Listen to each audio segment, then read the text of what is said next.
Well, good evening, folks. Take a good look. There ain't nothing wrong with me. So we're going to get first things first. For you people who've been worrying about me, you can just stop worrying. There ain't nothing wrong with me. I just needed to take a little break. For one thing, I was running out of material. I said, what am I going to talk about? I'm running down. Then I had the problem with the, wait just a minute. Let's get this over with, the beginning. Okay. It's tax season. I just hate when the tax season comes around every year because I'm about as dumb as they get. And somebody has to help me. Now, last year, Jan helped me. She just got her iPhone out and she just a clicking and writing down all the, I mean, she's smart. And she got that taken care of me. We had my taxes done in 30 minutes. Well, this year, I figured with all this YouTube channel and selling my books and things, going to put me in a different bracket. Now, what do I do? Jan, you got to help me. Now, Mom, I can't help you this year. I don't know about those things. You've got to find your CPA. You've got to get your CPA. Let CPA do it for you. I don't know who to get. I don't know who to go to. Well, go to H&R Block. Okay. So I did. I went and talked to a very nice lady. Her name was Patricia. Yeah, she had to be pretty nice. She was very nice, so she made an appointment for me, and we got that done today. And I'll tell you what, sometimes you think it may cost you a lot of money to get your taxes done, but it's like lifting a big old rock off your chest when you know that if anything goes wrong, they're responsible, not you. So she took care of my taxes for me today, and I'm highly relieved of that. Now I can get my brain working into a different direction. Hopefully I can come up with some good stories for you. I'm just running low lately, but you know, with the spring season coming on, and I'll tell you what, I think it's coming on pretty quick because it was awful pretty out there today, and all I need was a jacket. So that's to look forward to. So I got home. First thing I did was take a nap. I've gotten in the habit of taking naps, and it makes a difference. Went in and fixed me something to eat, leftovers from last night. Well, actually, they weren't leftovers. It was beef vegetable soup that I made last night, so I'm eating it tonight. And show you what I had for dessert. You've seen these little things. These little chocolate roll-up things. Well, it doesn't look very pretty because it got kind of mashed. But this is a little Debbie chocolate roll-up thing. They're kind of good. I'm starting to take a liking to them. So that was my supper. And turned on the TV. There's got to be something good on TV now. I just don't like any of the shows. Or wouldn't you know? My cousin Vinny's on again tonight. I think it's been on 4 times this week. And as you already know, I've seen my cousin Vinny several times. One of my favorite movies. I think what I like about it is Vinny's use of the English language. The way he can pronounce words just throws you for a loop. So I get a kick out of watching my cousin Vinny. But as many times as I've watched it, the one thing I noticed was never before had I seen it from the very beginning. I always started watching it after they'd been in the store and gotten their groceries and the clerk had been murdered and that sort of thing there, and Vinny's helping his cousins, you know, going to be their attorney. That's about where I always started watching. But tonight, I got in on the beginning. Now, we're to the point where Vinny and his girlfriend are going in this little cafe to eat their breakfast. One of those little country cafes. And the cook, he's frying those eggs and burning that bacon, and he sets it in front of Vinny. And Vinny twiddling with his fork, you know. Twiddling with his fork, like, what's that? What's that? And the cook says, it's grits. What's grits? Try and see. Well, he has to explain to Vinny, you know, you boil the water, you boil the grits, you add butter, you do this, that, and the other. It reminded me of the first time I ever ate grits. I wouldn't say I ate them. I tasted them. Now, folks, that's been like 62 years ago. I was with my husband. He was still hanging around then. We had gone to the Smoky Mountain. Have you ever been to the Smokies? Well, you need to go at least once. You can take a vacation there if you like the mountains, and it's a nice place to go. It's between Tennessee and kind of divided between Tennessee and North Carolina. And anyway, we're at the Smoky Mountains, and they sell anything and everything you want to buy, and you figure you get these discount places. So we go in one of these restaurants up on the hill. We order our breakfast, and of course, there's always the biscuits and gravy, and I don't remember what else I got. Scrambled eggs. What that white stuff? I looked at it and said, oh, what that white stuff? My husband says it's grits. What's grits?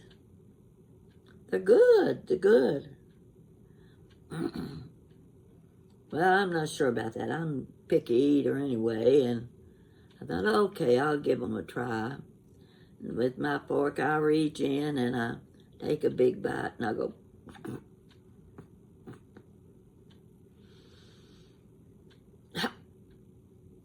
I look around.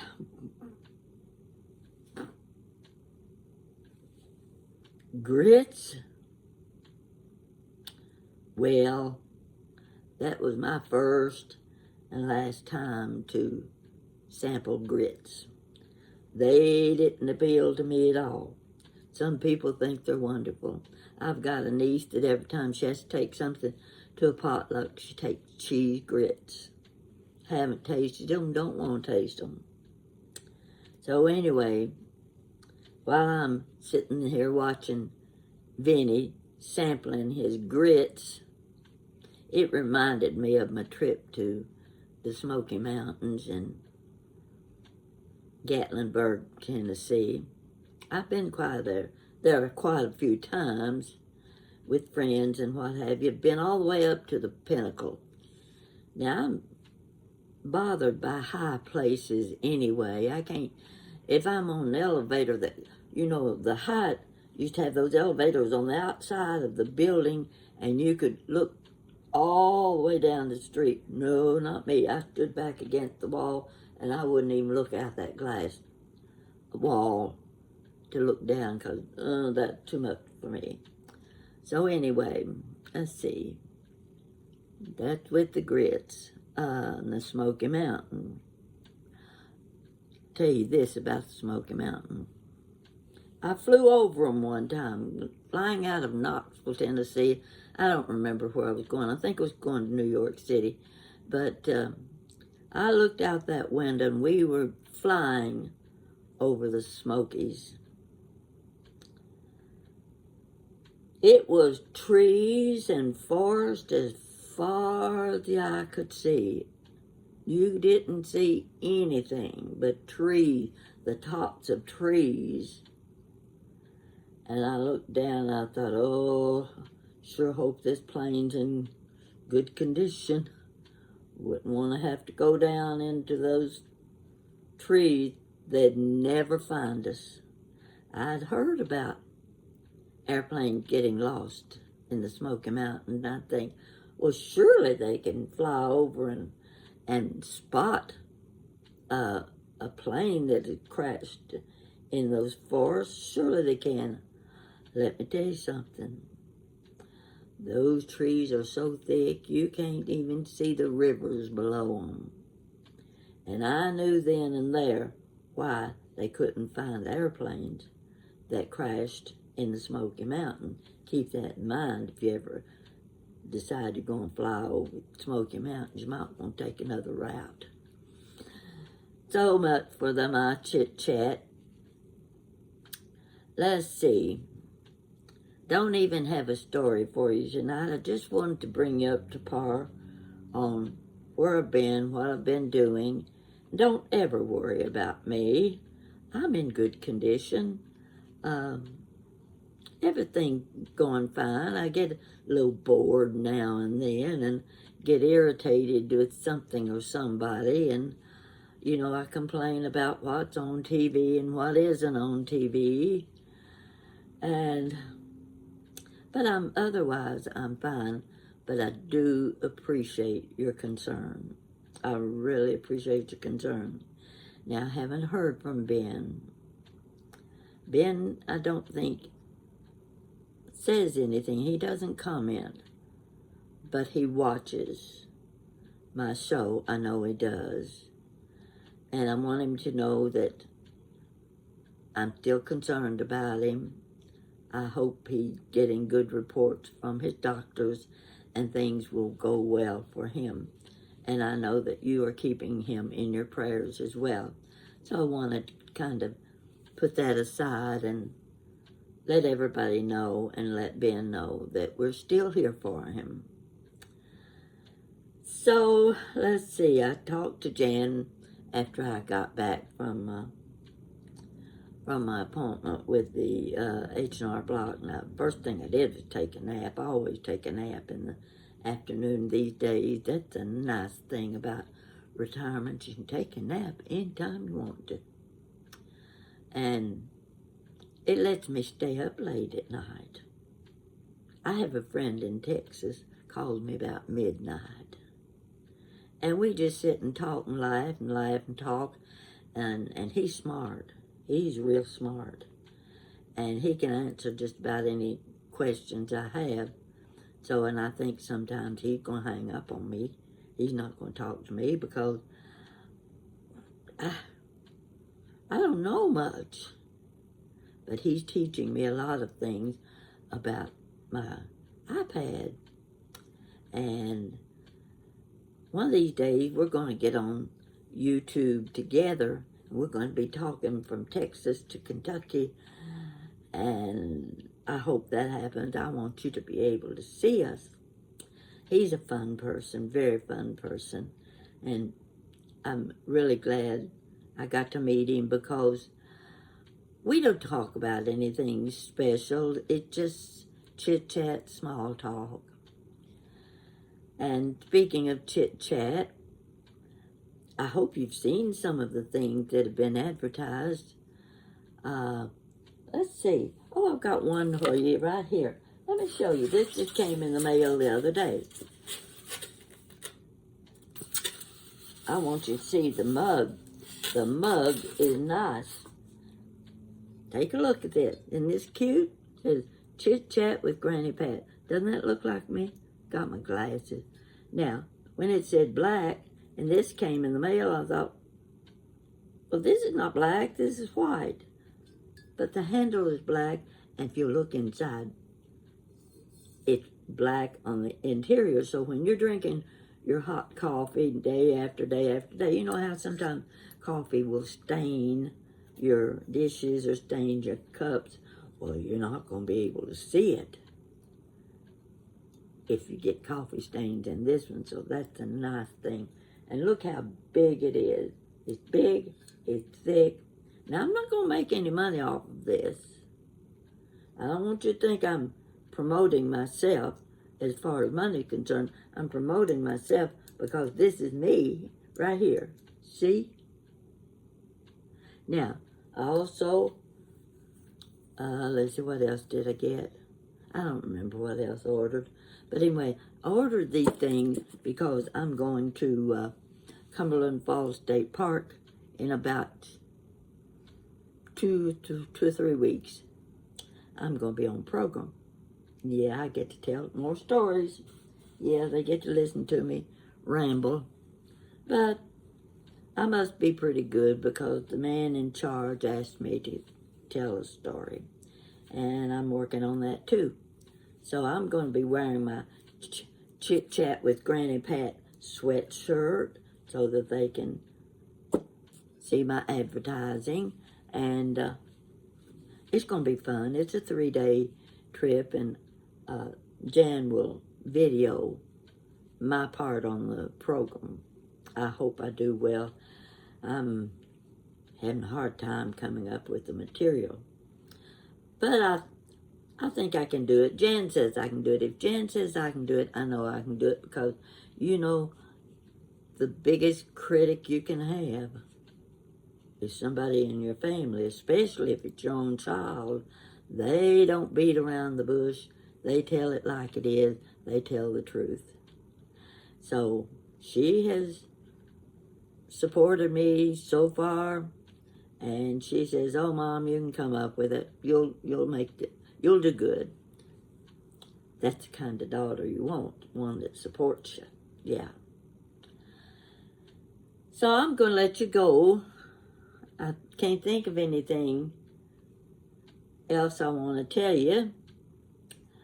I am going to do a little something in the kitchen in the next day or two. It's not really cooking, but it's a treat you're going to like. And I thought, doggone, I should have done this before the Super Bowl. This would be something everybody's sitting around watching. Who's that girl that sings Taylor Swift? Yeah, I think that's what they call her. I didn't watch the Super Bowl, as you may know. I don't ever watch the Super Bowl. So anyway, for those people who do, next year you'll have a little treat that you can fix for everybody to sit around and nibble on while they watch the entertainment during the halftime. So I never did tell you about the Super Bowl game. Did I tell you about the Super Bowl game where the stripper ran across the football field and they couldn't catch her? Did I tell you that story? I may have. I'll look back and see. And if I haven't told you, I'll put that on the back burner for a good story. You'll like it. So I'm going to get off now. And my cousin Vinny's still on. Oh, by the way, at 10 o'clock, if you're watching me now, Dr. Zhivago is on. Land Sakes Alive, not a better movie ever made, unless it's The Sound of Music, with Dr. Zhivago. I don't know if I can sit through that long movie again or not, because you know the funny thing about that movie is at the end she's walking down the street and he's on this bus, coach, whatever, and he sees her from the window and he's trying his best to get her attention. And he can't. And he starts having a heart attack. And every time I see that, I keep thinking, oh, this time she'll turn around and look. She's got to turn around and look. I'm not going to watch it again tonight because it's a long movie. but it sure is a good one if you've never seen it before. Record it if you don't want to stay up that late. It's one of our best movies. No question about it. One of the very best. It and My Fair Lady, Sound of Music. Oh gosh, there's a whole string of them that were made during the, I'm going to say the 50s and 60s, early 70s. Really some good movies. So Dr. Zhivago is one I would recommend to you, but I don't think I'm going to watch it tonight. It's good though, so if you get a chance to see it. So I'll get off. I'm going to finish my little roll-up little Debbie. These things, I'm serious. These are good little roll-up when you just want that bite of something sweet. So I've had my beef vegetable soup, I had my cornbread, and my coleslaw. Doesn't that sound good? Well, I'm telling you, this time it was delicious. So this is my dessert. Yeah. Plain little old chocolate roll-up. So, you have a good night and quit worrying about me. I am fine. And I'm going to be fine. You can count on that, because if there's anything wrong, I'll let you know. And I appreciate your help, your prayers, your attention that you give me. You just put me right up on that pedestal. Thank you so much. Good night.